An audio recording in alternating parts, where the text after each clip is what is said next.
తలుపు కొట్టాను. ఏంటమ్మా పెద్దావిడ, ఇంకా నువ్వు వెళ్ళిపోలేదా? అసలే రోజులు బాలేదు, రోగాల రోజులు. నేను కూడా రోగానికి భయపడితే ఎలాగే? ఈ ఊర్లో 4 మెతుకులు తిన్నానుగా. ఈ వేపాకు చలవతో ఈ ఊరికి శాంతి చేయాలని నీ తలుపు కొట్టాను.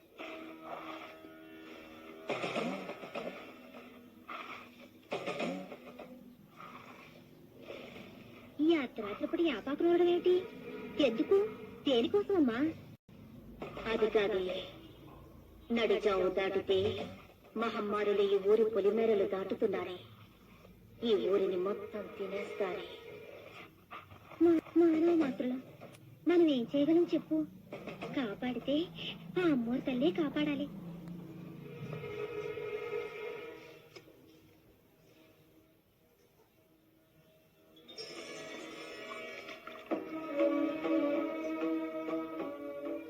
చూడు, ఈ వేప నీళ్లు ఈ ఊళ్ళో ప్రతి గడప మీద చల్లుకుంటూ పొలిమేర దాకా వెళ్ళి పొలిమేరలో పోసిరా.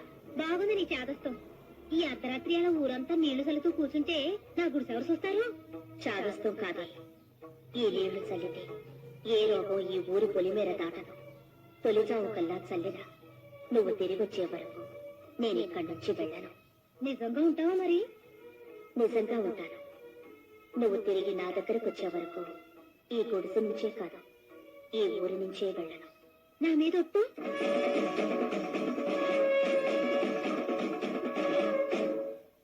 నీ మీద ఒట్టు.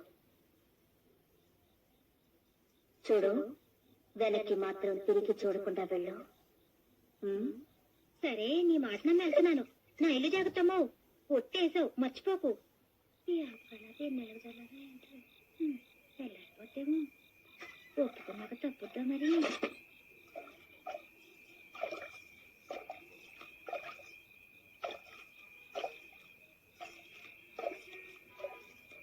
అయ్యో, ముసలిది ఇంటికి పడిందో లేదో. పుట్టి మీద అన్నం ఉంది, పెట్టుకు తినమని చెప్పొచ్చుంటే బాగుండేది. చెప్పొస్తాను.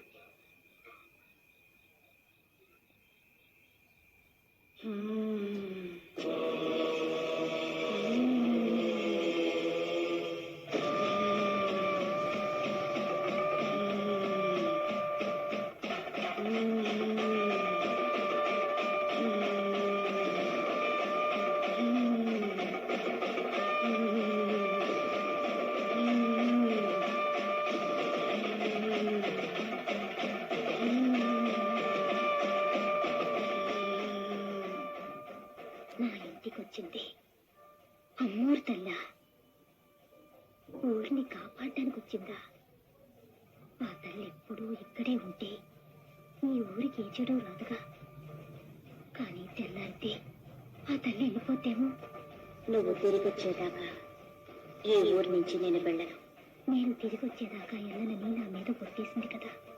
నేను తిరిగి వెళ్ళను. అమ్మోరు తల్లిని ఈ ఊరి నుంచి తిరిగి వెళ్ళనివ్వను.